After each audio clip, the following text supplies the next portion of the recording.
Comment faire un CV pour Parcoursup? Alors vous êtes peut-être parent, vous êtes peut-être lycéen, et vous avez besoin de créer un CV sur la plateforme Parcoursup. Alors chaque année, il faut savoir que ce sont près d'1 million d'élèves qui doivent rentrer leurs vœux sur la plateforme d'orientation. Et parmi les éléments à remplir, il y a deux choses qui nous concernent aujourd'hui.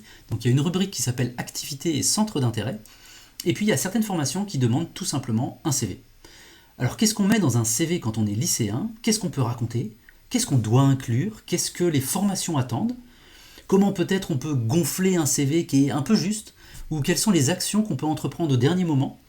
Donc pour répondre à toutes ces questions, on a invité Yvelisse Garnier, qui est conseillère d'orientation et qui accompagne chaque année des jeunes et des parents dans les démarches Parcoursup.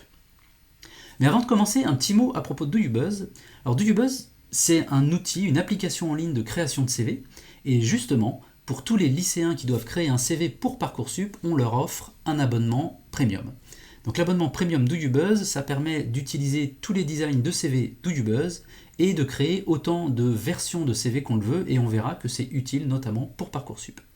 Alors pour profiter de l'abonnement gratuit, je vous invite à cliquer sur le lien qui s'affiche dans la vidéo. Et pour écouter notre conversation avec Yvelisse, c'est tout de suite. Bonjour à tous, merci d'être venus. Alors on est nombreux, là on est 23 participants pour le webinaire. Moi je m'appelle Jérémy Potier, je suis cofondateur de DoYouBuzz, qui est une application de création de CV.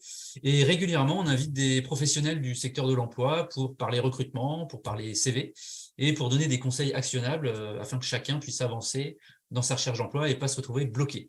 Et aujourd'hui je suis en compagnie d'Yvelisse Garnier, donc conseillère bonjour, conseillère d'orientation, pour parler de Parcoursup et notamment comment faire son CV pour Parcoursup. On va aborder plein de points, enfin normalement. J'espère qu'on aura le temps de tout couvrir. On a deux exemples de CV à vous montrer et puis on aura un petit récapitulatif aussi de tous les points importants à inclure sur le CV qu'on vous enverra par email après. On va en parler. C'est une espèce de checklist un petit peu qu'Yvelisse a fait. Et puis voilà, on vous l'enverra par email par la suite et on enregistre, donc il y aura un replay. Voilà, n'hésitez pas cependant à prendre des screenshots si vous voulez, enfin, faites comme vous voulez. Et bien sûr, n'hésitez pas en cours de route à nous poser des questions dans le chat notamment. Je regarderai le chat, il n'y a pas de souci. Et si vous voulez à un moment ouvrir le micro et poser une question, n'hésitez pas. On va essayer d'avoir un espace dédié à la fin pour les questions-réponses, mais faites-le aussi en cours de route. Voilà, quand on est dans le jus, c'est aussi plus pertinent parce qu'on est vraiment dans le contexte. Voilà. Alors, Yvelisse, pour commencer, quand on a préparé cet atelier, on avait évoqué un peu la pression que Parcoursup pouvait mettre sur les élèves, peut-être les parents aussi, le stress que ça pouvait générer, notamment parce qu'on a l'impression de jouer sa vie un peu sur Parcoursup. Voilà, faut se poser des questions assez engageantes, assez déterminantes et assez tôt. Et on sait que le choix des études est assez déterminant pour voilà, sa carrière, etc. Toi, c'est quoi ton regard un petit peu sur la question de ce stress posé par la démarche Parcoursup? Alors, c'est ce que je t'avais dit, hein, quand on a préparé cet atelier-là, c'est une évidence que le stress, il est là, qu'on a l'impression qu'on joue sa vie. Alors, on peut, hein, peut-être la jouer dans certaines filières très spécifiques, mais globalement, en France, on a quand même, dans le système universitaire français, on a quand même de nombreuses possibilités de réorientation, d'accompagnement. C'est-à-dire qu'un mauvais choix sur Parcoursup complique effectivement la poursuite d'études, mais elle ne c'est pas un handicap majeur en fait. C'est-à-dire qu'il y a des dispositifs qui permettent de se réorienter, il y a des dispositifs qui permettent de. Je pense typiquement à l'université de Nantes où il y a le dispositif tremplin qui permet par exemple de se remettre à niveau sur de la science si on a fait des choix de spécialité littéraire et qu'on se dit finalement, tiens, et pourquoi pas médecine, pourquoi pas une école d'ingénieur, pourquoi pas une autre filière scientifique. Donc, il y a des choses, le tout, c'est de savoir de les connaître et donc de se faire accompagner là-dessus parce que c'est tout un tas de dispositifs. C'est aussi possible de toute façon à l'âge adulte, hein. Moi, je l'ai vécu, je pense qu'il y a de nombreux adultes qui l'ont vécu, peut-être même parmi les parents, hein, des jeunes qui sont accompagnés avec de la formation continue, avec des possibles bifurcations, hein. Donc, effectivement, c'est important. Je pense que c'est un stress qui est important, mais il ne faut pas non plus avoir l'impression que tout est fichu si on n'a pas la bonne filière au bon moment. Et surtout, il faut savoir où demander des conseils. Donc, il y a aussi alors, les conseillers d'orientation comme moi, effectivement, mais il y a des ressources qui sont gratuites et qui sont accessibles à tous les lycéens. Donc, les conseillers d'orientation et les enseignants quand ils sont au lycée, mais aussi quand ils sont en enseignement supérieur, les CIO et les SUIO, qui sont les services universitaires d'information et d'orientation, qui sont disponibles à tous les étudiants, par exemple, de l'université de Toi, Nantes. ce que C'est tu des me disais, services qui c'était accompagnent. Toi, ce que tu me disais, c'était vraiment, même en cours d'études, si on se rend compte que, oula, en fait, c'est pas le bon Mm. truc, ou finalement, ne pas hésiter à en parler, parce que c'est facile de rester tout Il seul. faut, il faut demander de l'aide et il faut Mm. effectivement communiquer. On a l'impression dans ces cas-là que c'est fichu, que tous les autres ont trouvé leur voie. On ne voit que les parcours positifs, hein. On voit que ceux qui ont Mm. trouvé leur voie, qui s'éclatent dans leur filière pour qu'ils tout se déroule. Et on a l'impression que pour nous, tout est fichu, que tout s'écroule. Surtout quand on n'a pas de projet derrière. C'est plus facile quand on a un projet, quand on sait pourquoi on se réoriente. Quand c'est pas le cas, ça peut être très difficile à vivre. Donc au niveau des ressources, au niveau de l'accompagnement, moi je conseille vraiment, vraiment d'aller solliciter de l'aide, de ne pas rester seul face à Ouais, et ça. puis surtout Mais c'est des que, parcours que je vois très fréquemment, hein. C'est vraiment pas des parcours ouais, isolés. Ce matin même, j'avais une étudiante qui a fait 3 années de sciences de la vie et qui se réoriente. Elle est en 2e année du coup de SVT, qui paraît très ok. proche, mais qui n'est finalement pas la même chose. Ouais, et puis et après, ce que tu me disais aussi, c'est que des fois, on peut essayer de se débrouiller tout seul, c'est-à-dire on va sur Internet, on cherche des choses, Mm. etc. Et là, c'est un tunnel qui est long et qui est fastidieux, et puis où on n'a pas forcément les bonnes infos, quoi. Mm, mm. Donc c'est pour ça, là, le fait de demander de l'aide à des humains et des conseillers Ça permet de d'orientation et aux savoir où ressources, chercher voilà. sur Ouais. Internet, quelles sont les ressources fiables. Et il y a parfois des trucs Mm. et astuces et des petites choses qu'on ne peut pas savoir sur les parcours de réorientation. Et les parcours de Ouais, tout réorientation à sont fait. Ouais, parfois c'est très méconnus. complexe. Ouais, Mm, tout à fait. mm, Ouais. mm. Allez, Parcoursup en direct maintenant. Moi, avant de parler du CV en lui-même, parce que là, on a vraiment une thématique CV, je pense que c'est quand même bien de partir un peu sur le contexte. Est-ce que tu peux nous parler un petit peu, assez rapidement, de comment la candidature se passe, en quelles étapes, parce qu'il y a plusieurs étapes, et en fait, en fonction de Mm. ça, nos moyens d'action peuvent aussi être différents. Et puis aussi, deuxième chose, quand les évaluateurs vont lire la candidature, qu'est-ce qu'ils verront, à quoi ils auront accès comme données, comme infos, etc. Donc, Voilà, autant la première étape est process, rapidement, ouais. explicable et descriptible, mais la deuxième, effectivement, est plus longue. Sur la première partie, normalement, vous avez tous accès à un calendrier, hein, sur Parcoursup qui est très clair au niveau des dates. Je vous invite vraiment à aller les voir pour les parents, les jeunes aussi. Et donc là, on est encore dans la partie de découverte sur Parcoursup avec beaucoup d'informations sur les formations. On y reviendra au cours de l'atelier, hein, sur le CV pour Ouais. lier avec les attentes, mais c'est important d'aller vraiment, vraiment explorer les fiches formation.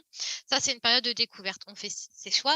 On a, après l'ouverture de la plateforme sur Parcoursup, et là, vraiment, on sélectionne des formations, donc avec 10 vœux et un système de sous-vœux pour certaines formations, pour une bonne partie des formations d'ailleurs.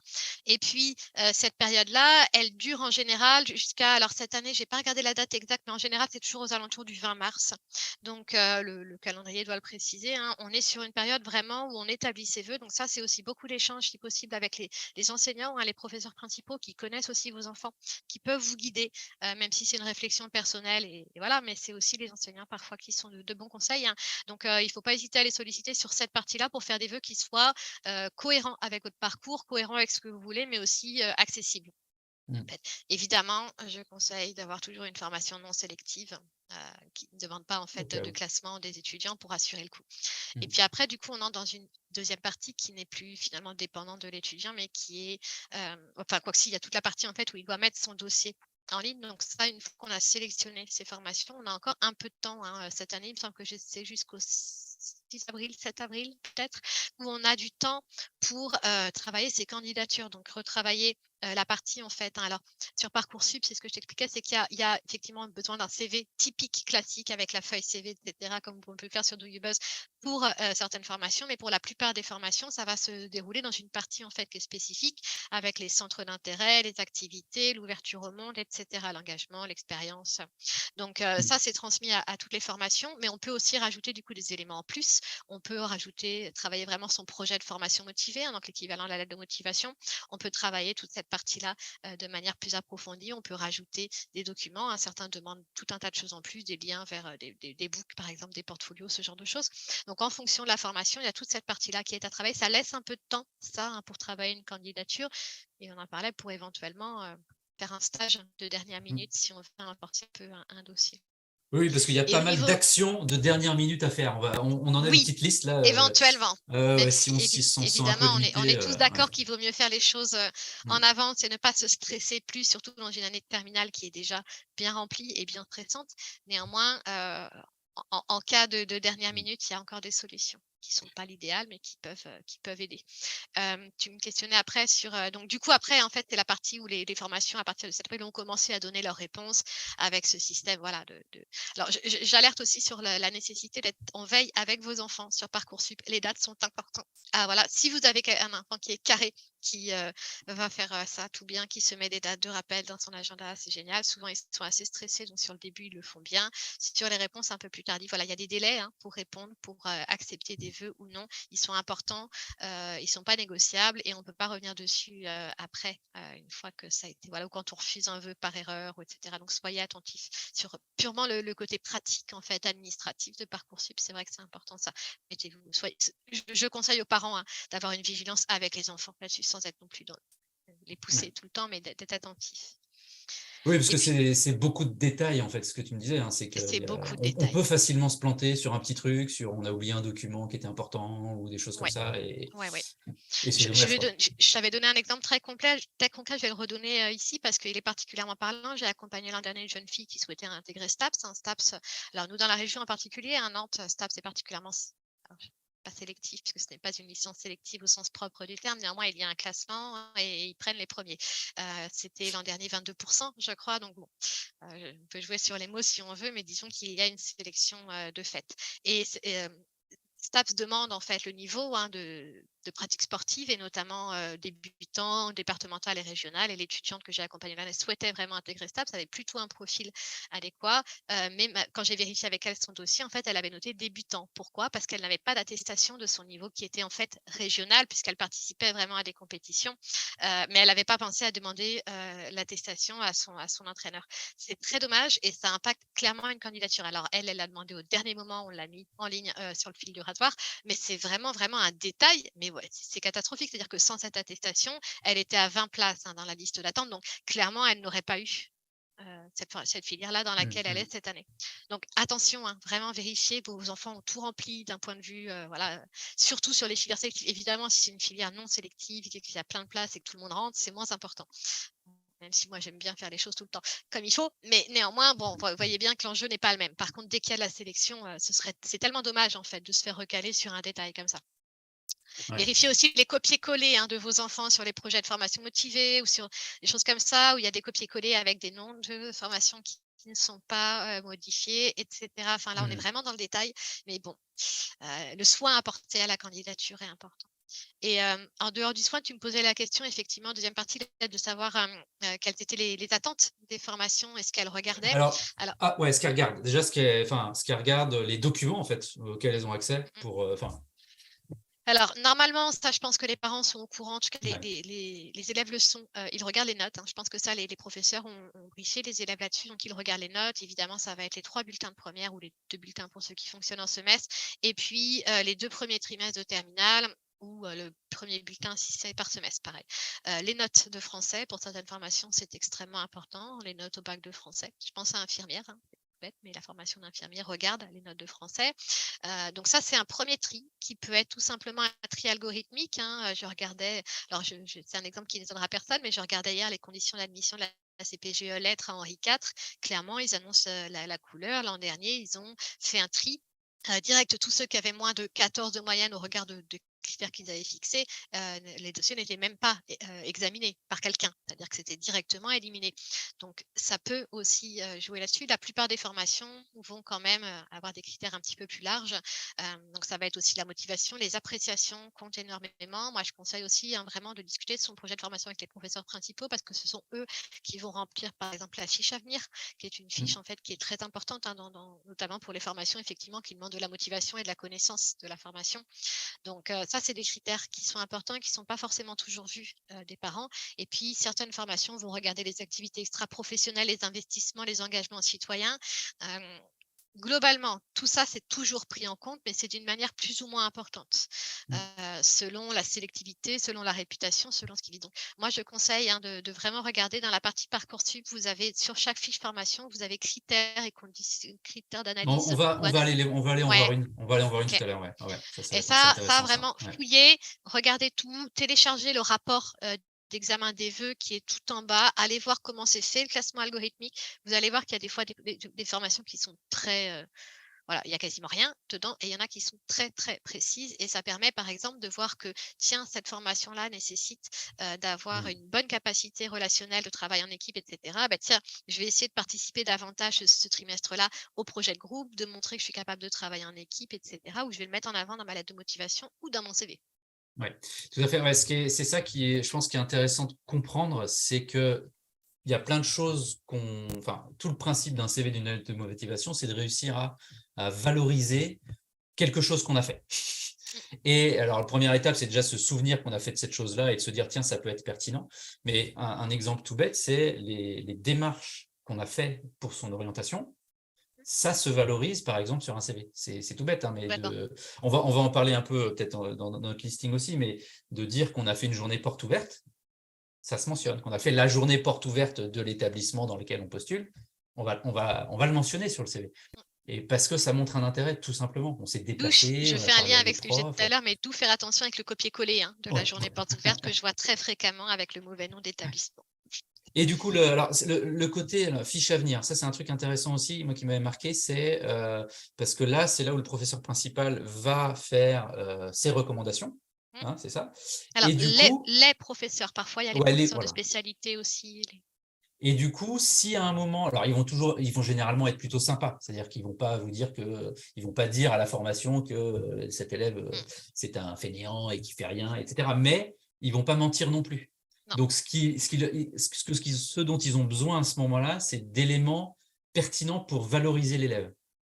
Donc, si à un moment il se montre curieux, s'il participe à des projets, il va pouvoir le dire dans son rapport. Si l'élève ne le fait pas, bah, il va pas le dire. Il va pas l'enfoncer, mais il va pas non plus le valoriser plus que ce qu'il fait. Voilà. Donc, c'est aussi là, c'est ce que tu me disais, ah Élise, oui, on a tu une petite employé le mot fenêtre là. «montrer», c'est vraiment ça, en Voilà, fait. c'est Montrer, ça. montrer qu'on s'est intéressé et les formations, ont aussi, l'habitude d'avoir des notamment certaines formations très spécifiques et qui font un peu rêver. Il y a parfois un choix qui est fait, juste parce que c'est le glamour, le fantasme, en fait, hein, sur la profession Ouais, et sur ouais. certaines je pense typiquement à infirmière où il y a énormément d'abandon. Alors bon, c'est un peu différent parce que c'est extrêmement demandé et que, la sélection est un peu différente, mais globalement, sur une profession comme ça, le projet de motivation et dire pourquoi on veut faire cette formation-là et montrer qu'on a Mm. des atouts, ben, c'est extrêmement important. Ça évite d'avoir des étudiants qui abandonnent en cours de formation. Ouais. Ça, c'est des choses qu'ils regardent aussi. Alors Peut-être justement, moins que les parlons, notes, mais parlons, dernière quand même. c'était là où enfin, on allait en venir là, c'est les besoins des entre guillemets recruteurs, parce que moi je connais un peu le monde de l'entreprise, du recrutement, et quand on postule dans une entreprise, voilà, le conseil qu'on donne, c'est un des plus importants, première étape, c'est comprendre ce que cherche le recruteur. Alors là, c'est pas des recruteurs, Non, mais ça revient au même, hein. mais ils vont quand même valider, Sélectionneur. voilà, c'est les sélectionneurs. Voilà. Et alors, qu'est-ce qu'ils cherchent? Qu'est-ce qu'une formation de manière… Alors, on va peut-être… Voilà, qu'est-ce qu'ils cherchent comme étudiants, comme futurs étudiants? C'est quoi leur point de vigilance? Voilà, qu'est-ce qui va les rassurer? Qu'est-ce qui va les inquiéter? Qu'est-ce qui va les… Voilà. Qu'est-ce qu'ils veulent, en fait? Qu'est-ce qu'ils cherchent? Alors, c'est comme les recruteurs, ils sont tous différents et c'est, tous pour un but différent. C'est-à-dire que déjà, il faut bien comprendre les attentes de la formation. Vous avez les attentes nationales, hein, qui sont, indiquées sur Parcoursup. Il y a des attentes plus locales qui sont indiquées, qui sont parfois très, très détaillées. Moi, je conseille de fouiller à fond les sites des formations, d'aller sur les journées portes ouvertes, d'échanger avec des étudiants, hein. Vous avez des sites comme StudyAdvisor ou même Job IRL, hein, qui permettent d'avoir des contacts avec, les étudiants et de mieux comprendre du coup ce que la formation attend en termes d'investissement, en termes de comportement, en termes de niveau, et cetera et donc ça, c'est vraiment, les recherches sont extrêmement importantes, hein. Il faut prendre du temps là-dessus. Ça vous paraît peut-être du temps perdu, mais ça ne l'est pas. C'est-à-dire que ça permet d'affiner par la suite et de vraiment comprendre, ce sur quoi on est sélectionné. On peut aussi contacter les responsables de formation directement. Attention, surtout en cette période-là, je doute qu'ils vous répondent de manière, voilà, qu'il y ait beaucoup, beaucoup de Forcément. réponses. C'est une période très, très occupée et puis effectivement, ils sont assez sollicités, mais néanmoins, pour certaines formations spécifiques, on peut quand même, poser des questions. Certains responsables répondent volontiers. Parce que la crainte qu'ils ont à un moment, c'est par exemple un élève qui s'oriente mal. Oui, Enfin, qui oui, s'oriente oui. mal, ça veut dire choisir une formation pour les mauvaises raisons. Par exemple, pour le côté glamour. Enfin, c'est un exemple que tu Mmh. donnais, c'est tiens, j'ai envie de faire ça parce que j'ai une vision un peu fantasmée du métier, donc ça me fait rêver. Et sauf qu'en fait, j'ai jamais confronté cette vision avec la réalité du métier. Oui. C'est quoi les métiers du cinéma? En fait, qu'est-ce qu'on fait concrètement dans le cinéma? Et ça, ce qui permet de lever un peu ces doutes-là, c'est d'avoir rencontré des professionnels, c'est d'avoir fait des échanges avec eux, etc. On en reparlera un peu plus tard, mais faut vraiment comprendre que si voilà, un étudiant qui arrête, pour eux, c'est perdu en fait. Enfin, pour une formation, elle a aussi des critères. La formation aussi doit se valoriser en fait auprès d'autres parents, auprès d'autres Oui, avec élèves, un taux auprès de d'autres réussite, un taux étudiants. d'abandon, C'est puis ça, c'est une place perdue pour des petites c'est formations. ça pour Parfois, une d'autres. place perdue, c'est importante. C'est sûr que Ouais, sur un amphi 1500 endroits, ils ne sont jamais contents des étudiants qui abandonnent, mais ça se voit moins, disons. ouais, ça se voit moins. Dans un BTS à 30, ça se voit, quoi. Donc c'est pour ça tout ce qui est notes, évidemment, ça leur permet de voir si on est déjà bien intégré dans le parcours scolaire. Donc ça va vraisemblablement se poursuivre dans les études. Tout ce qui est rigueur, est-ce qu'on est sérieux, etc. Ça c'est des choses qui se montrent. Enfin, voilà, et la motivation évidemment. Notes et appréciation, ça reste quoique on va beaucoup parler de l'à côté dans cet atelier-là parce que c'est ce qui est important aussi sur lequel on peut travailler aujourd'hui. Mais c'est vrai que les notes et les appréciations, c'est quand même la base. Pour la plupart des formations, c'est plus 60% de ce qui compte. Donc, mais même là-dessus, en je vais fait, partager mon écran. Oui, quand on a compris les attendus des formations, on peut aussi orienter son comportement en conséquence. C'est ça. Alors après, c'est peut-être un peu tard, mais ce que je vais faire là, je vais partager mon écran et je vais vous montrer justement une fiche d'une formation que tu m'avais envoyée. Voilà. Est-ce que vous voyez l'écran? Ouais, normalement, c'est bon. Voilà, donc là, on est sur le site Parcoursup et on est sur l'IUT d'Évreux en technique de commercialisation. Et donc, il y a un certain nombre d'onglets ici, découverte de la formation. Et le deuxième onglet, c'est comprendre les critères d'analyse des candidatures. Tu veux peut-être nous faire la petite lecture Comme tu veux. Yvelise, en gros, là, on a déjà, c'est assez bien fait quand même.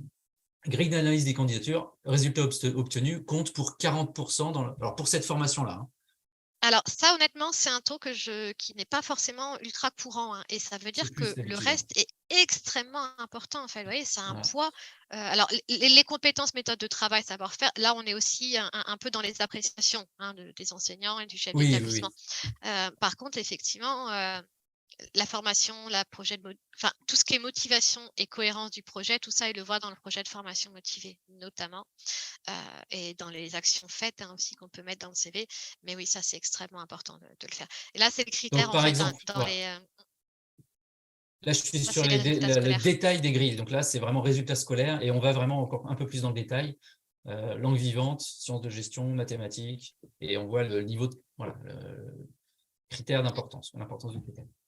Alors, je précise pour ne pas inquiéter de trop que tout n'est pas forcément à avoir. C'est-à-dire que parfois, vous allez avoir toutes les spécialités qui sont mentionnées et le fait que c'est important, mais c'est l'un ou l'autre. Vous voyez, par exemple, là, si vous n'avez pas fait de management et que vous n'avez pas fait un bac STMG, évidemment que ce ne sera pas évalué. Ça, on ira se baser sur d'autres critères. Mais par contre, ça peut, selon les endroits, ça peut ajouter des bonus, des malus, etc., selon les matières prises. Ouais. Tout à fait. Donc là, on a déjà quand même un aperçu des attendus. Après, effectivement, ça ne veut pas dire qu'on peut pas postuler ou tout ça, mais il faut savoir, par exemple, imaginons au niveau en langue vivante, là, on a les résultats. Si on a des mauvais résultats, ça va être compliqué. Enfin, là, clairement, des mauvais résultats en anglais, clairement, là, pour ce BUT-là, ça peut être invalidant, en fait. Même ça peut être éliminatoire, des très, très mauvais résultats qui ne seraient pas compensés par autre chose ou par une raison, quelle qu'elle soit. Parce que ça peut être aussi, je ne sais pas, par exemple, une surdité, une difficulté à suivre les cours tels qu'ils sont proposés. Voilà, il peut y avoir des facteurs explicatifs. En dehors de ça, effectivement, ça peut être très pénalisant.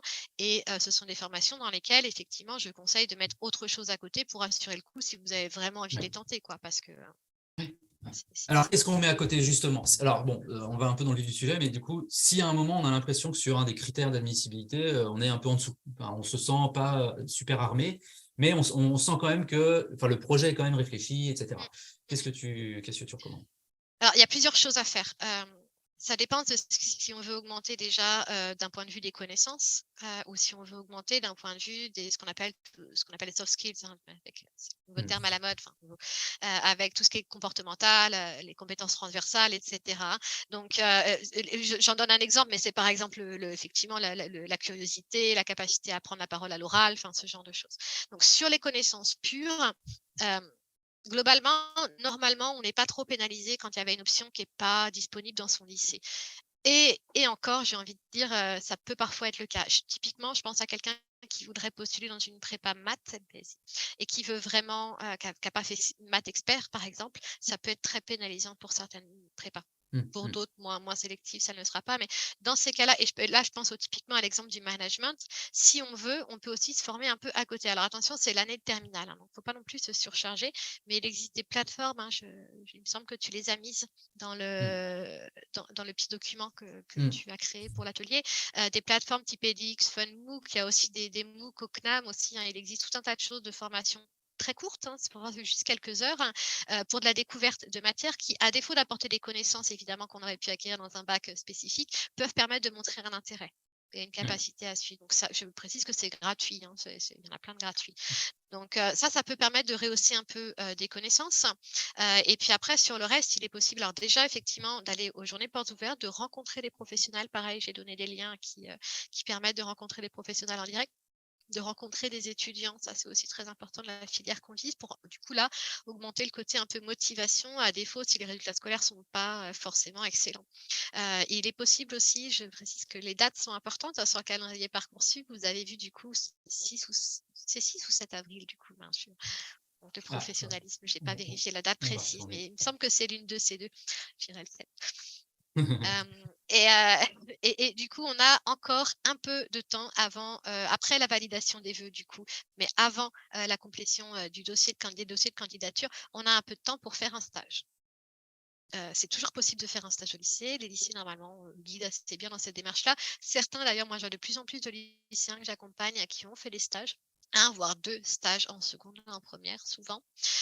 C'est pas proposé par tous les lycées, mais ça devient tellement fréquent dans les dossiers que ne pas en avoir fait un peut éventuellement, pour certaines filières très, très demandeuses, être pas un moins, mais en tout cas, ça ne sera pas un plus par rapport aux autres, quoi. Donc, c'est possible, alors notamment effectivement avec l'entourage, hein, on peut trouver un stage en urgence parfois, mais quand on n'en a pas dans son domaine, passer par les sites, hein, que tu enverras tout à l'heure pour rencontrer les professionnels, pour éventuellement demander un stage. Ça, c'est vrai que c'est quelque chose qui peut venir clairement rehausser le dossier. C'est un stage de découverte, mais ça permet de montrer qu'on s'est intéressé au métier. Oui, tout à fait.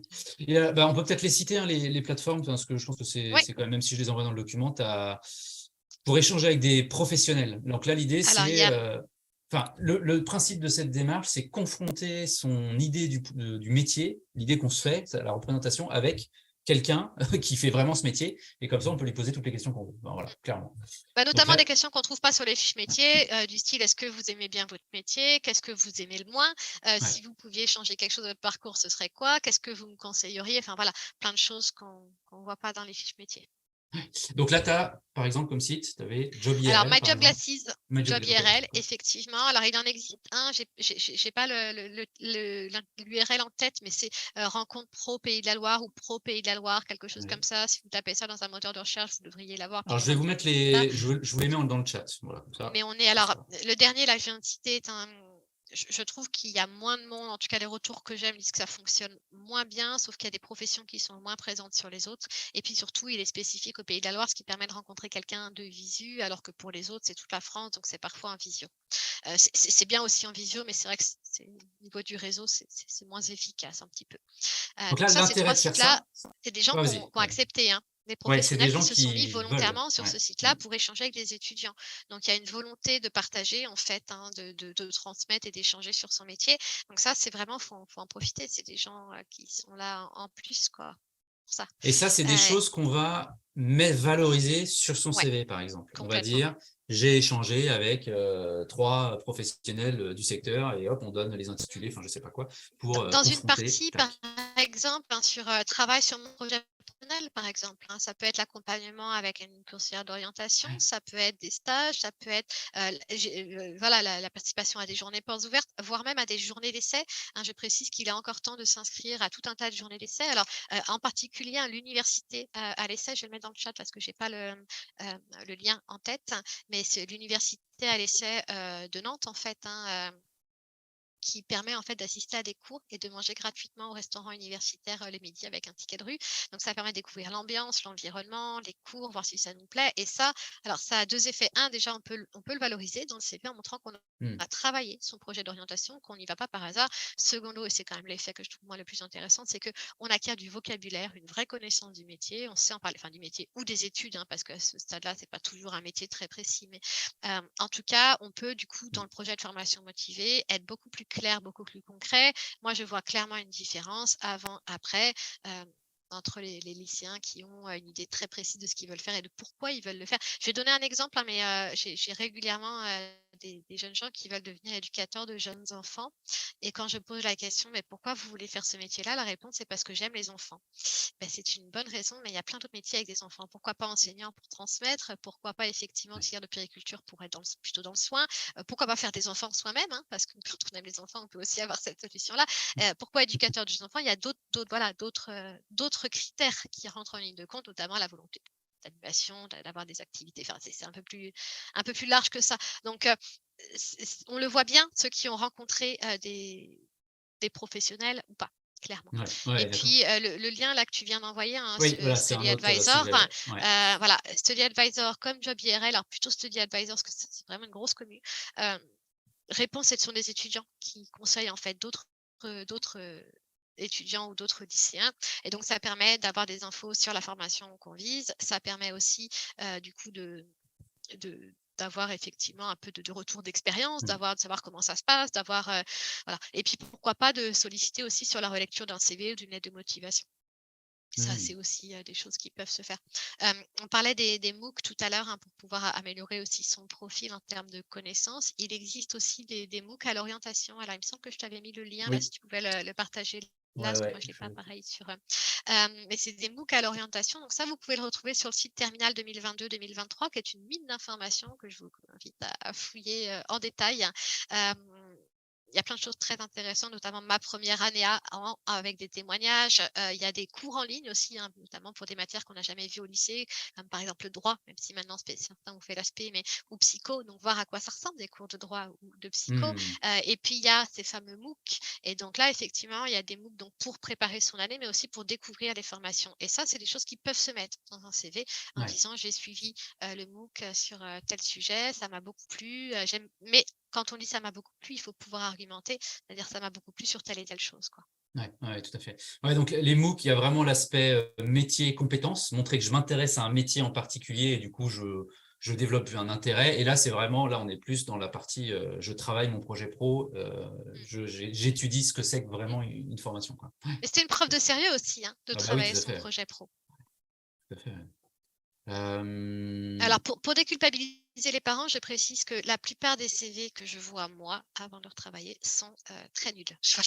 Mais je pense que c'est pareil dans le recrutement, hein, tu confirmes, Jérémy. La plupart des CV qu'on voit, quand je dis sont très nuls, c'est pour un conseiller en insertion. Hein. C'est-à-dire qu'on voit le côté « Ah, moi, j'aurais pu faire comme ça, j'aurais pu… » Mais ça passe, en fait. Il y a plein de CV nuls qui permettent du recrutement parce qu'il y a l'info essentielle, parce que voilà.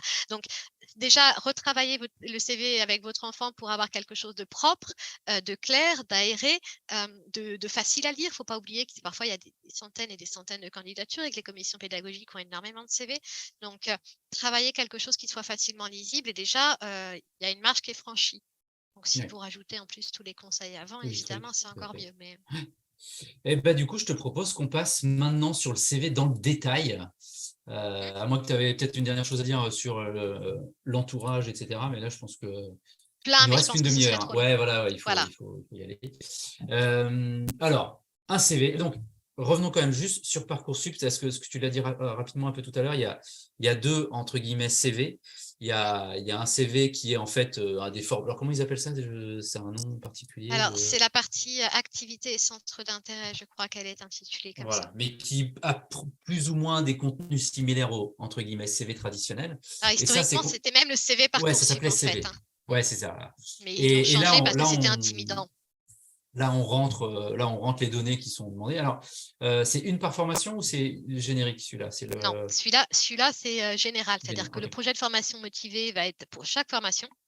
Les pièces jointes, enfin quand je dis les pièces jointes, l'ajout au dossier, tout ce qui est CV ou book ou ce genre de choses va être effectivement en plus. Par contre, ça, c'est la rubrique pour tous. D'accord, ok, ça marche. Et donc, Il faut on la a cette travailler avec soin. rubrique-là. Ouais, voilà, effectivement, celui-là, elle sera visible par tous. Et après, en plus, on a le CV qui est un format PDF qu'on envoie, etc. Alors, pas Et c'est de toujours, ça. hein. Oui, alors, c'est pas obligatoire pour toutes Non, les ça ne l'est formations. pas et c'est demandé par certaines formations. Voilà. C'est pas la majorité d'ailleurs, Ouais.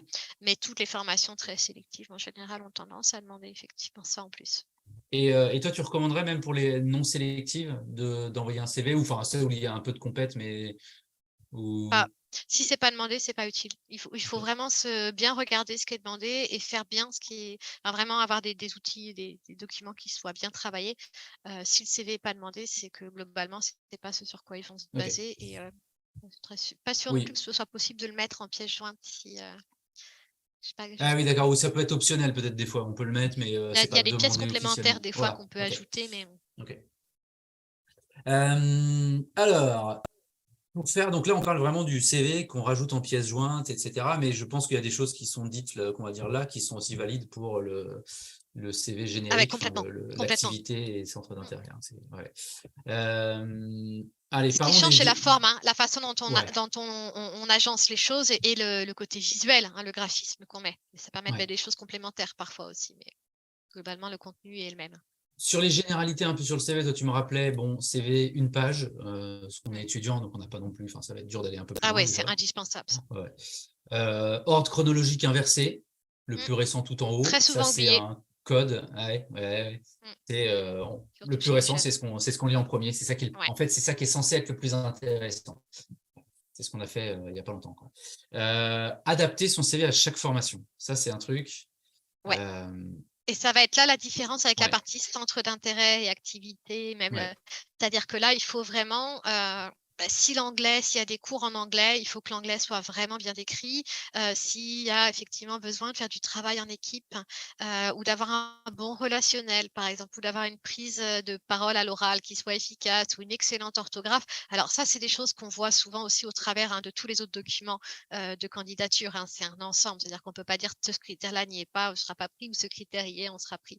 Mais globalement, effectivement, essayer de montrer, je sais pas, s'il y a besoin de travailler en équipe, les projets qu'on a pu faire en collaboration, au lycée, avoir, le sport collectif évidemment, enfin ce genre de choses, quoi.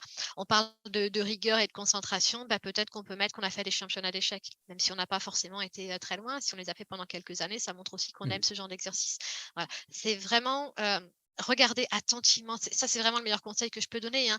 Regardez ce que c'est très peu fait déjà, donc à partir du moment où vous le faites avec soin, c'est déjà voilà, vous avez déjà une Mm. marge de plus de franchie, avec les attendus des formations et essayez de lister: «Bon OK, dans ce que j'ai, qu'est-ce que je peux mettre en avant dans mon CV qui Mm. correspond?» et donc là, il faut le personnaliser à chaque fois et même quand la formation est la même, il faut regarder dans le détail du programme de formation, une CPGE, une classe préparatoire aux grandes écoles, le programme n'est pas toujours le programme global est le même, mais les options peuvent être différentes et surtout, les attentes peuvent être différentes. Je donnais l'exemple d'Henri IV tout à l'heure, j'ai regardé aussi par rapport à Guisto ou à voilà, Henri IV met en avant un critère essentiel qui est l'évolution, des notes et donc c'est important pour eux d'avoir des élèves qui peuvent encore progresser, évoluer et donc un élève qui aurait eu des moins bons résultats en première, mais des excellents résultats en terminale serait un profil qui les intéresserait. Mm. C'est pas indiqué à Guisto. Ça ne veut pas dire qu'ils vont pas le prendre en compte, ça veut dire que pour eux, c'est pas aussi essentiel Mm. et En donc tout il cas, faut pouvoir ils le l'ont pas mettre en avant cette conscientisé, quoi. Voilà. évolution. Ouais, Voilà, ouais, exactement.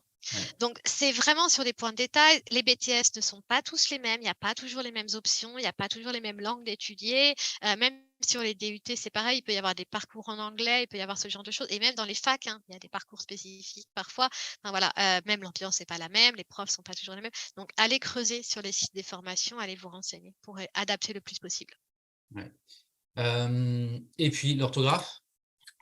Indispensable. Alors là, c'est aussi là où les parents ont leur rôle à jouer. Même quand votre enfant est bon en orthographe, ne faites pas confiance au cerveau humain. là-dessus. Moi, je vois des gens à qui je pointe une phrase et je leur dis relisez-la, relisez-la, il manque quelque chose, il manque quelque chose. Ils la lisent 3 fois. Des gens bons en orthographe, hein. Ils la lisent 3 fois, ils voient pas qu'il y a un mot qui manque. Quand je leur pointe, ils me font mais oui, évidemment. Mais le cerveau a compensé. Donc c'est pareil pour les fautes d'orthographe, ce qui veut dire que faire relire par les enseignants quand ils le peuvent, mais ils n'ont pas toujours le temps, faire relire par les parents, faire relire par l'entourage, par plusieurs personnes. Déjà pour comprendre, pour être sûr que la compréhension est claire, parce que parfois quand on a la tête dans le guidon et qu'on sait ce qu'on peut faire ou ce qu'on fait actuellement, on s'exprime d'une façon qui n'est pas forcément limpide. Et puis secondo, effectivement, pour la syntaxe et pour l'orthographe, les mots oubliés ou les fautes, c'est rédhibitoire, hein. Clairement, quand on dit qu'on maîtrise le français, qu'on a eu des bonnes notes au bac de français, mais qu'on fait un texte comme j'en vois régulièrement avec des fautes de syntaxe, des mots oubliés, des phrases sans verbe ou des fautes d'orthographe, pour certaines formations, c'est carrément éliminatoire, hein. Ouais. Et puis là, on s'adresse aussi à des profs, quoi. Donc, il y a aussi cette Ouais. ils ont une perception Oui, il y a une perception effectivement de l'orthographe en termes de c'est un qui marqueur est. social fort, hein, de Ouais, toute façon, ouais, même dans le ouais. recrutement, hein, qu'il soit juste ou injuste. Oui, non, mais voilà, c'est ça. C'est qu'il y a aussi des biais. C'est pas forcément, on n'a pas forcément besoin d'être bon en orthographe si on fait tel métier, mais à ce moment-là, ça peut être Oui, puis il faut déterminant, pouvoir quoi. se corriger, en fait. Il faut pouvoir, si on n'est pas bon en orthographe dans tel métier, pouvoir faire Oui. avec. Ouais. Et clairement, il y a des choses surprenantes, hein. Je parlais beaucoup d'infirmières, mais c'est parce que c'est ce qui est le plus demandé, hein, chaque année sur Parcours. Enfin, on verra cette année, mais clairement, ça explose les scores en termes de demande. Infirmier, il faut être bon dans tout ce qui est lettres, en fait, hein. Il faut avoir une rédaction correcte. C'est un critère important. Et donc, les notes de français sont importantes, mais aussi, effectivement, la syntaxe et l'orthographe que vous allez utiliser dans tous vos documents de candidature. Ouais, c'est des éléments de preuve, hein. Ouais. Sur la partie formation, qu'est-ce qu'on peut mettre quand Alors, on est si le lycéen? CV est extrêmement rempli, on peut supprimer le brevet éventuellement parce qu'il a en général assez peu d'intérêt. Quand il y a, par contre, ce qui est souvent le cas au lycée, un CV qui est un petit peu court en termes de contenu, on peut évidemment laisser le CV, préciser s'il y a une mention, s'il y a une mention très bien. Attention, s'il n'y a pas de mention, enfin voilà, la mention assez bien, elle n'est pas si valorisante que ça, vous voyez, pour le brevet. Ouais. Donc voilà, on précise s'il y a eu, je sais pas, des échanges scolaires ou des trucs vraiment très spécifiques. Je pense au parcours CHAM ou CHAT, par exemple, ou les sections sportives. Enfin, voilà, tout ça, évidemment, on précise, hein, qu'on a fait une scolarité. Voilà. Et puis, du coup, effectivement, on a aussi, après, toute la partie de terminale, enfin, de lycée à mettre en avant. On n'a pas encore le bac. Par contre, on peut mettre effectivement terminale. Alors, maintenant, avec les spécialités, moi, je conseille aussi de préciser les spécialités quand on manque pas de place, quand elles sont intéressantes et surtout quand elles sont en lien avec la formation visée, des options éventuelles. Évidemment, préciser s'il y a une filière européenne, s'il y a une filière, un bac, un bibac, ce genre de choses, les parcours sportifs encore, les options, s'il y a de là, enfin, tout ce qui est en cohérence, en gros aussi avec la formation visée. Ça, il faut être, je rappelle, un ordre antéchronologique, vraiment, et il faut rajouter éventuellement les petites particularités, c'est quelque chose qu'il faut travailler pour que ce soit clair. Et c'est là où la relecture est importante aussi, hein, pour que les gens comprennent. Par contre, même si les enseignants, normalement, ils ont l'habitude. Donc, par exemple, si on a fait un projet en classe de première, un projet, je sais pas, on a fait une émission de radio en français ou en histoire, j'en sais rien, pour raconter un truc. Je sais que au collège de ma fille, ils ont fait ça. Et tu vois, c'est le genre de choses, ça se valorise plutôt dans la formation, plutôt dans les projets, dans la partie pro. Ça dépend à quoi ça La place sert. que tu as et tout ça. Ouais. Bah, ça dépend surtout aussi de l'objectif. C'est-à-dire que si c'est pas du tout une formation visée qui est en lien avec Voilà, ça, évidemment, ça c'est sûr. on peut peut-être le mettre là pour montrer une curiosité, etc. Par contre, si c'est quelque chose sur lequel on a acquis des compétences, enfin là, je pense que tu parles de choses où il n'y a pas forcément de compétences acquises, c'est plus une découverte. Non, non, mais j'imagine un BTS Mmh. audiovisuel, si tu veux, où tu as dû faire Et du ben là, montage, des machins comme ça. Enfin, ouais, bref. typiquement, non mais même, hein, j'ai des lycéens très jeunes, hein, qui ont des compétences en montage ou en community Ouais. management importantes, hein, et qui s'en aperçoivent pas toujours d'ailleurs. Et dans ces cas-là, moi, je conseille de le valoriser dans une partie spécifique dans les compétences, pour le mettre en lien avec la formation. Vraiment, s'il faut le mettre en lumière, il faut le sortir un peu de cette rubrique formation qui va pas forcément être lue. En tout cas, il faut le mettre en clair dans la partie formation pour que ça ressorte. Je rebondis sur ce que dit Rabia, hein, dans le chat sur le projet Oui. Voltaire. Oui. Effectivement, c'est une très bonne idée. Non seulement c'est une très bonne idée, effectivement, pour éventuellement se former, mais il y a aussi le certificat Voltaire, hein, j'en parle je l'avais mis dans le diaporama, je crois que tu vas envoyer. Éventuellement, s'il y a besoin d'une excellente orthographe dans la formation visée ou si c'est quelque chose que votre enfant maîtrise extrêmement bien, vous pouvez pourquoi pas. Alors c'est payant, un certain lycée propose de le passer et voilà, finance, mais ça dépend de pas beaucoup. C'est des certificats qui peuvent se mettre comme les MOOC en fait, ça peut se mettre sur un CV et Ouais. clairement ça atteste d'un niveau d'orthographe comme un TOEIC, un test d'un niveau d'anglais ou un TOEFL ou ce genre de choses.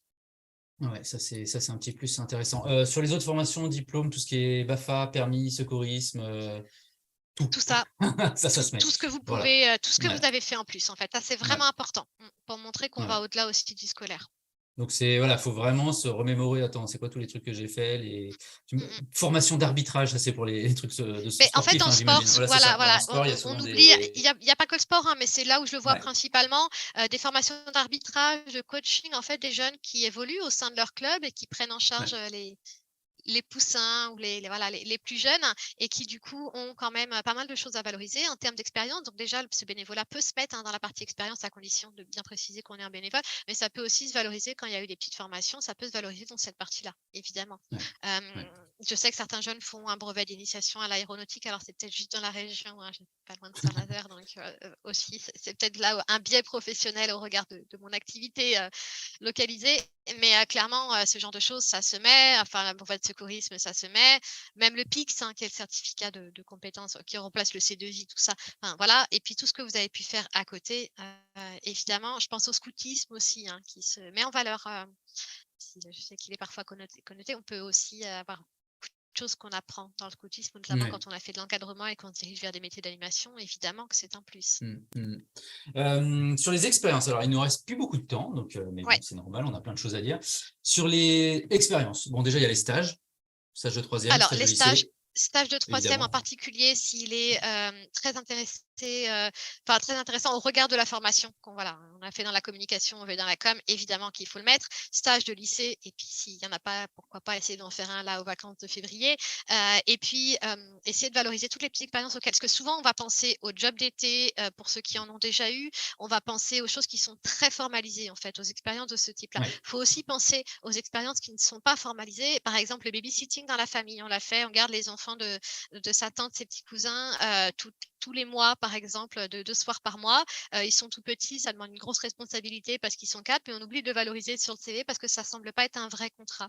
Où on donne un coup de main au restaurant des parents pour un service, puis on n'ose pas le mettre. Voilà. Là, honnêtement, ce n'est pas Pôle emploi pour les allocations chômage. On s'en fiche de savoir si vous êtes déclaré ou non. Si vous avez travailler et acquis des compétences là ou même découvert quelque chose, il faut le mettre. Je précise aussi que le bénévolat peut apparaître dans cette partie-là. Alors, s'il y a vraiment beaucoup d'expérience, on peut séparer les différentes parties. L'idée, c'est d'avoir, encore une fois, comme je disais tout à l'heure, une lecture claire et fluide. Donc, il faut du bon sens. Il n'y a pas forcément de choses absolument indispensables à faire en termes d'agencement des rubriques, mais il y a du bon sens à avoir. Quand il n'y a pas beaucoup d'expérience, on regroupe tout dans une partie expérience et on précise bien, par contre, tout ce qui est stage et bénévolat de manière très, très claire. Mais même sur le bénévolat, il existe, si vous n'en avez jamais fait et que vous sentez que c'est important pour votre formation, il en existe. Il existe tout un tas de choses. Je pense à Tous Bénévoles ou à Bénénova, par exemple, pour Nantes ou Paris, des choses comme ça. Des missions de bénévolat courtes, ponctuelles, qui peuvent se faire parfois même en ligne pour certaines, même si je conseille évidemment d'aller sur le terrain, permet de faire du réseau et de rencontrer des gens aussi et d'affiner son projet, on ne sait jamais. Mais en tout cas, ça, c'est des choses qui peuvent aussi se mettre dans un CV. Ouais. Tout à fait, carrément. Service civique, SNU, séjour au pair, voilà, pareil, c'est des choses qu'on met à cet endroit-là. Qu'est-ce que ça dénote Dans la formation, j'ai oublié de dire aussi là, mais tout ce qui est délégué, élu délégué, élu CVL, etc. Si c'est ponctuel et pas très, voilà, on peut le mettre dans la formation en mettant qu'on a été ça. Si c'est vraiment très important, je sais qu'il y a des gens qui vont au conseil d'administration, mais qui vont aussi du coup à des instances départementales ou régionales, etc. Et que ça devient une vraie expérience. Dans ce cas-là, le mettre en bénévolat, en engagement citoyen. D'une manière générale, toutes les responsabilités qu'on a eues, que ce soit en termes sportifs, en termes associatifs, en termes à l'école, ça se met. Ce serait dommage de l'avoir fait et de ne pas le valoriser, parce que ça en termes justement de soft skills, ça dit plein de choses. Ça dit plein de choses. Donc, ça montre qu'on est motivé, ça montre qu'on est organisé, qu'on fait du travail en équipe. Enfin bref, et ça vaut de l'or, quoi. C'est toutes ces petites choses-là. Oui, parce qu'il vaut mieux le démontrer que de l'indiquer sur le CV. Ouais, voilà, c'est ça. Sinon, on peut le dire, mais c'est pas suffisant. Non, il faut tout le ce dire, qui est mais il faut organisation démontrer aussi. d'événements aussi, je sais pas si tu en as parlé.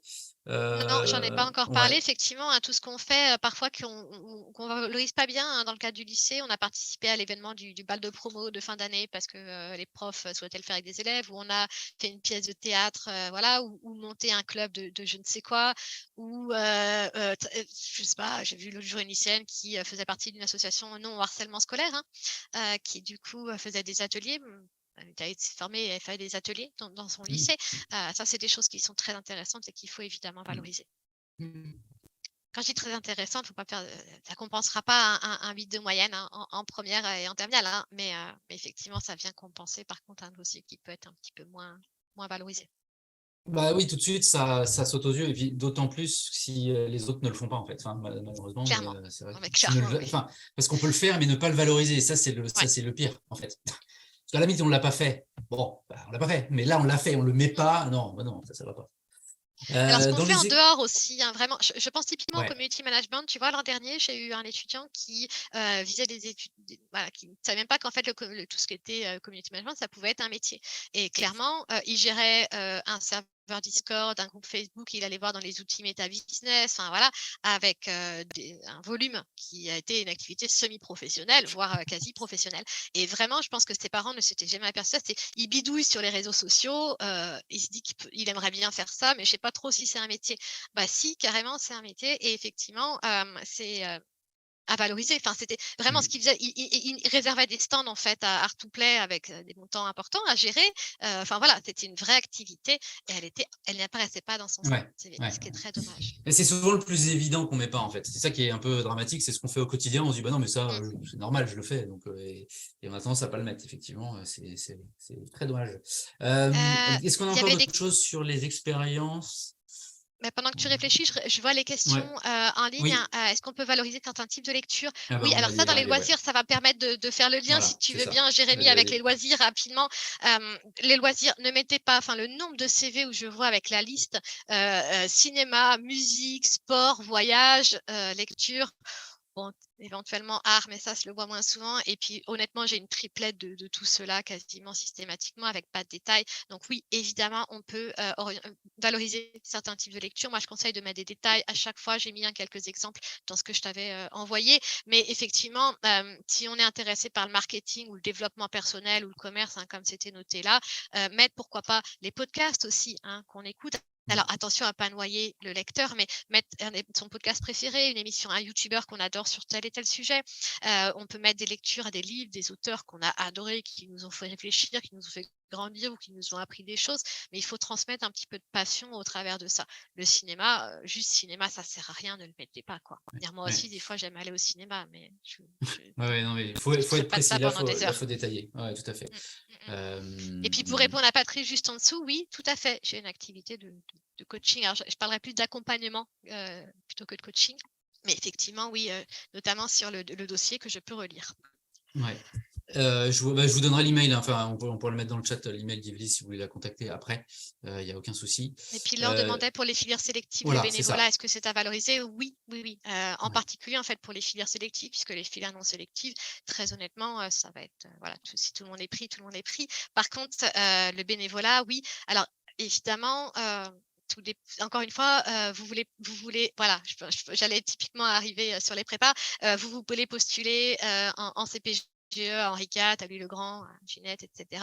Clairement, si vous n'avez pas des bonnes notes, vous pouvez avoir fait tout le bénévolat que vous voulez, vous ne rentrerez pas, hein, clairement.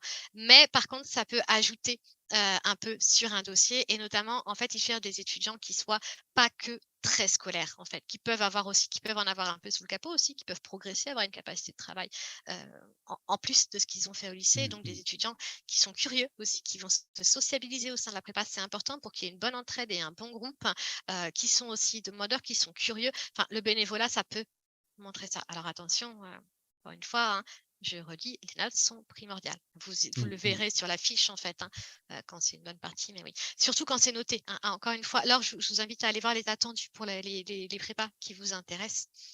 Mais allez voir. Ça rajoute un point à un dossier. Enfin, un point. Ça colore, en fait, Ça le dossier de colore. candidature. C'est Mmh, à un moment dans les discussions qui ont lieu entre les profs, etc. C'est ah ouais, mais vous avez vu lui mmh, ou elle ou mmh mh. un, et ça remet le dossier un peu en haut de la pile. Enfin, c'est comme ça que ça se passe, hein. C'est des discussions au bout d'un moment, hein. Donc Mmh. Donc ça, voilà, Oui, puis ça parfois il y a valorise. des affinités aussi, hein, tout Bah simplement. oui, Ça tout à permet fait, de ouais, se rendre ouais. compte que cet étudiant-là nous semble plus sympathique que l'autre. C'est très subjectif, hein, comme tout Mm. recrutement, hein. Quand il y a les algorithmes, c'est très objectif, mais on s'en plaint aussi. Et quand c'est l'humain, c'est très subjectif et il faut faire avec. Ouais, tout à fait. En termes de compétences, tout ce qui est la rubrique compétences traditionnelle du Ouais. CV. Alors on a les langues, voilà, Ça, qui c'est sont indispensable, hein. classiques. Ouais. C'est vraiment à ne pas oublier avec le niveau, hein. Vous pouvez vous appuyer Mm. sur le niveau du cadre européen, en fait, hein. Et donc, le Mm. niveau A1, A2, B2, C2, etc. Donc ça, soit ça a été évalué, mais voilà, soit il faut l'estimer, mais en tout cas, c'est indispensable. Et puis préciser parfois, si vous comprenez très bien l'oral, mais que vous avez du mal à vous exprimer à l'écrit, ça peut aussi être, ou à l'inverse, hein, l'oral, ça peut aussi être mentionné. Il peut y avoir du détail là-dessus. Si vous Ouais. avez une autre langue, mettez-le aussi, même si à niveau débutant, surtout si vous la travaillez seul de votre côté. Ouais, Ouais. ça, c'est valorisant en fait de montrer qu'on s'intéresse à d'autres choses. Tout ce qui est voyage à l'étranger, expatriation, etc., ça se valorise Ouais, aussi. on est plus dans la partie effectivement loisir, à moins que ça ait donné Ouais. voilà, clairement un Bah, expatriation, spécial. on est peut-être pour justifier un niveau de langue, par exemple, c'est pour ça que Voilà, ça me vient à l'esprit. tout à Mais fait, voilà. effectivement. Mais ou un séjour au pair ou ce genre de Oui, bah choses, oui, ou ça même c'est des un cas échange, particuliers. hein, tout Ouais. ça dans la partie langue, on peut par exemple mettre niveau C1, très bonne compréhension et expression, et puis préciser séjour en Angleterre pendant 2 semaines l'année dernière, par exemple. Ouais. Mm. Bah, Donc dans si les tu veux, compétences. dans, Ouais, dans les CV que tu avais, si tu veux projeter ouais. peut-être en même temps Ah oui, les c'est CV que vrai, tu je vais avais, parce peut-être que je faire crois ça. qu'il y en a un où le niveau de langue est assez bien. Donc ça, c'est des choses que vous recevrez par email aussi. Cool. Hop. Alors, est-ce que c'était celui-là ou c'était celui-là à côté? Alors celui-là, je crois, c'était pour ça c'est quelqu'un qui a été pris en IUT, en BUT Infocom, l'an dernier. Je précise que c'était quelqu'un qui avait un excellent profil, hein, 15,5, 16 de moyenne, avec toutes les spé qu'il faut bien, ouais, voilà, avec beaucoup, beaucoup de bénévolat dans ce domaine-là. Et c'est quand même quelqu'un qui a postulé sur donc 10 IUT, hein, un vœu en IUT avec un vœu multiple, et qui a quand même été refusé directement dans 4. Ce qui est quand même, voilà, ça donne un niveau du taux de sélection. Ouais, ouais, ouais. Les langues type chinois en LV2 sont-elles pénalisantes pour la prépa sélective? Alors là-dessus, c'est très précis. Je ne saurais pas forcément vous répondre là sans idée de prépa précise. Alors, ça dépend de ce qui est effectivement étudié en prépa. Effectivement, s'il y a besoin de se remettre à niveau sur, sur de la LV2, ça peut être un peu compliqué. Après, globalement, ça montre aussi qu'on a appris une autre langue. Si les résultats sont bons, je ne pense pas que ce soit pénalisant. Vous pouvez contacter les responsables de prépa pour demander comment faire dans ces cas-là. Je sais par exemple que c'est un peu à Guisto, par exemple, à Nantes, je sais qu'ils vont privilégier les LV2 allemands ou LV1 allemands. Ça va donner un bonus, en fait. C'est pas pénalisant, vous voyez, mais vous n'aurez pas ce bonus-là, par exemple. Est-ce que tu voulais parler d'autres sujets là sur ce CV en particulier ou Non, alors là, c'est par un exemple, exemple, hein, le voilà. niveau B2 étant assez, assez classique, elle Ouais, avait rajouté très bonne compréhension écrite et orale. C'est ouais, quelqu'un qui a du mal à s'exprimer, mais qui comprend ouais, parfaitement. Donc ça, c'est important de le mettre. Là, voilà, il y a des atouts, elle a divisé atouts, hein, un peu et compétences. Donc ça peut être intéressant ouais. si vous n'avez pas de compétences techniques. Les bases en HTML, tout ça, voilà, il y a des compétences qui sont vraiment très, très pratico-pratiques, hein, des fois. Et donc, il faut citer des noms, il faut mettre des choses très concrètes, hein. Là, elle parle de Ouais, TweetDeck et de ouais, MetaBusiness, etc. précision. Dans les loisirs, alors là, ce que j'aurais conseillé, c'est la durée. Hein, là, on voit dans le sport, Ouais, tennis sans club, escalade en loisir.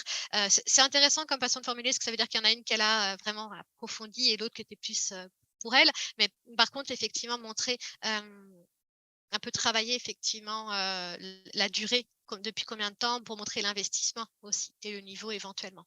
Donc là, elle avait mis ses spé comme ça là en haut. Donc sur la terminale générale, vous pouvez aussi les lister, hein, pour que ce soit très clair.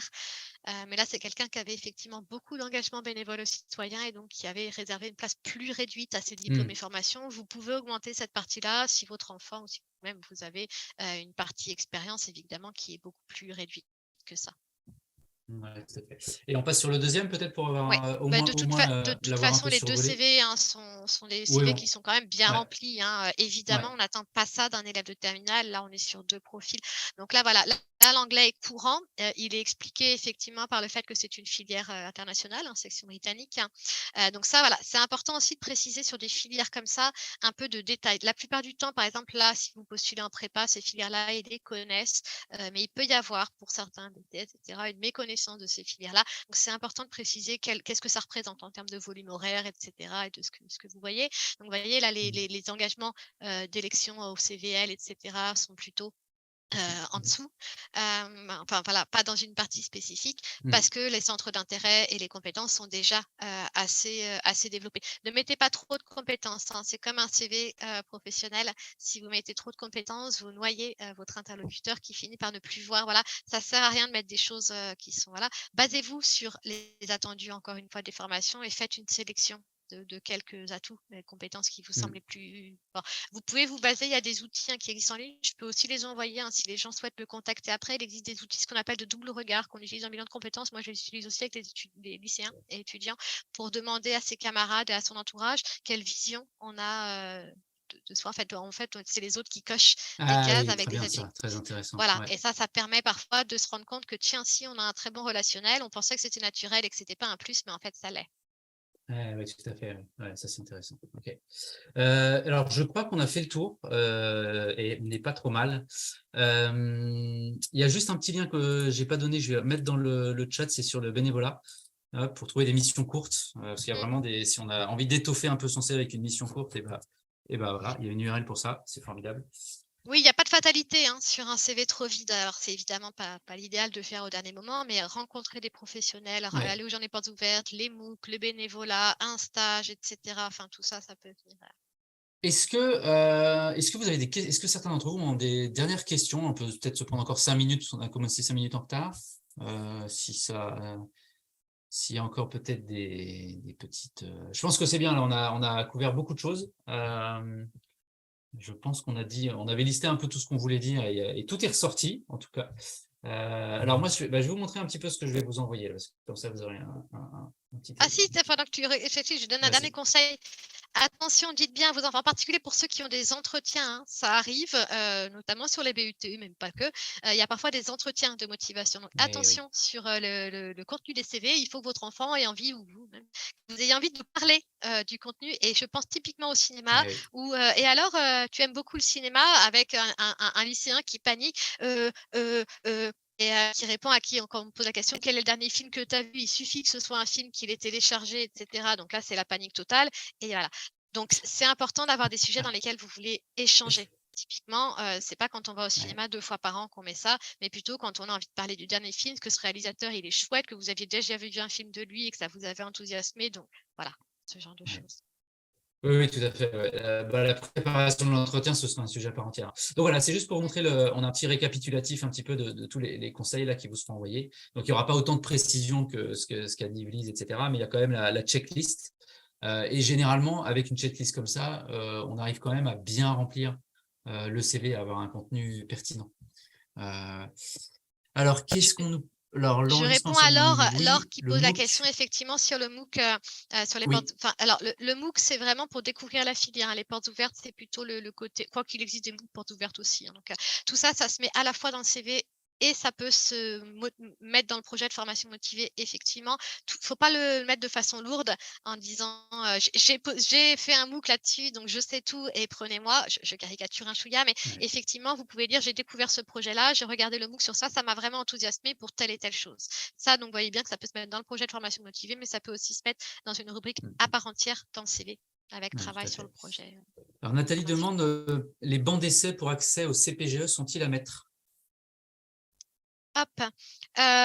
Oui, moi j'aurais tendance à dire que tout ce qui peut montrer vraiment une connaissance de la filière, le fait qu'on n'y aille pas par hasard et qu'on sache, c'est vraiment effectivement pas indispensable parce que voilà, s'il y a des bonnes notes. Mais oui, c'est un plus, clairement. Ouais.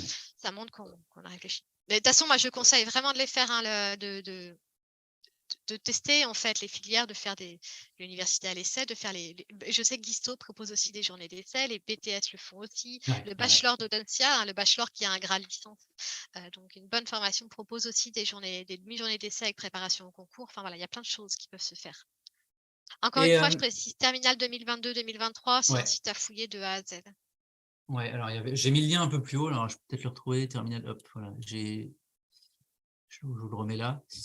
Est-ce que je peux me permettre, Jérémy, il y avait quelqu'un qui demandait tout à l'heure si j'accompagnais du coup de manière individuelle. Ah ben voilà. Voilà, c'est exactement ça. Oui, effectivement, du coup, et comment ça marche du coup pour accompagner, c'est quoi le principe? Alors moi, c'est très à la carte, c'est-à-dire qu'en général, je fais une demi-heure d'échange avant avec les parents, voir le jeune, ça dépend comment ils veulent travailler, pour voir quels sont les besoins. Parce que c'est différent si le lycéen n'a aucun projet, s'il sait déjà ce qu'il veut faire, mais il ne sait pas comment on va y aller. Donc, moi, je fais détermination du projet, éventuellement introspection, etc. Toute cette partie-là, on peut la faire. Donc, c'est là où ça se rapproche plus du coaching. Et effectivement, après, on peut faire aussi des choses très concrètes. Ça va être tout simplement, ça peut être relire une lettre de motivation ou un CV, ça peut être faire des simulations d'entretien, ça peut être donner des conseils ponctuels, ça peut être trouver des renseignements pour une filière. Donc, c'est vraiment en fonction des besoins. Mais je précise aussi que mes tarifs s'adaptent parce que c'est important. Alors déjà, parlez-en aussi à votre conseillère d'orientation au lycée et à vos enseignants. Il y a des très, très bons professionnels dans le public ou dans le privé, mais de manière gratuite, avant de me solliciter moi. Néanmoins, il manque de temps parfois. C'est aussi pour ça qu'il y a une utilité et que je fais ce métier-là du coup en indépendant. Mais vous avez, moi, j'adapte mes tarifs en fonction aussi des revenus des parents. Ok. Que ce ne soit pas un frein. Super. Super. Et bah écoute, merci beaucoup. On a eu plein d'infos. Moi, j'ai appris plein de trucs. J'espère que vous aussi.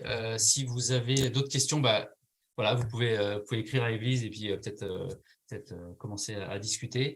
On renvoie le MOOC en replay. J'espère cette semaine, ce serait bien. Et puis le petit document, là, je vais vous l'envoyer dans la foulée cet après-midi. Comme ça, vous aurez au moins un début pour vous mettre à bosser. Ce qu'on peut faire maintenant, un dernier petit rappel sur ce qu'on peut faire maintenant: trouver un stage, trouver du bénévolat, être sympa avec les profs, poser plein de questions. Voir si on en a besoin, parce que si le truc c'est de travailler parce qu'il faut remonter les notes, voilà, faut ajuster ses priorités. Tout à fait. Mais surtout, moi, ce que je dis, c'est vraiment travailler sa candidature, voir ce dont on a besoin, et c'est aux jeunes de le faire, et en même temps, les parents, il faut qu'ils soient vigilants. C'est vraiment le point que ne les lâchez pas face à ça. Et soyez aussi indulgents. Parfois, ils vont rédiger le projet de formation motivée ou le CV, vous n'auriez pas fait comme ça. Vous pouvez leur donner des conseils, mais déjà, ils sont susceptibles à cet âge-là parfois. Secondo, c'est bien aussi que ça reste leur travail, mais accompagnez-les, soyez présents, soyez indulgents aussi pour leur stress. C'est vraiment une année difficile. C'est horrible. On vous demande en fait, et je pense que les parents ne se rendent pas compte de à quel point l'époque a changé et à quel point maintenant en fait on demande très tôt de savoir ce qu'on veut faire précisément. Vous voyez, alors fait des stages en lien avec, vous voyez, tout ce qu'on demande de faire, du bénévolat et de rajouter, etc. Donc il faut effectivement rajouter ça si vous sentez que votre profil est un petit peu léger, mais il ne faut pas non plus abuser. Faut pas non plus générer un stress incroyable et qu'il soit bloquant par la suite. Carrément. C'est clair. Oui, ils s'en rendent compte, les parents s'en rendent compte. C'est clair. Certains s'en rendent compte, malheureusement, oui. Effectivement. Même les enseignants sont déboussolés face à ça. Super, merci beaucoup Yvelise. Avec plaisir. Merci d'avoir participé à l'atelier. Et à la prochaine. Au revoir. Au revoir. Salut.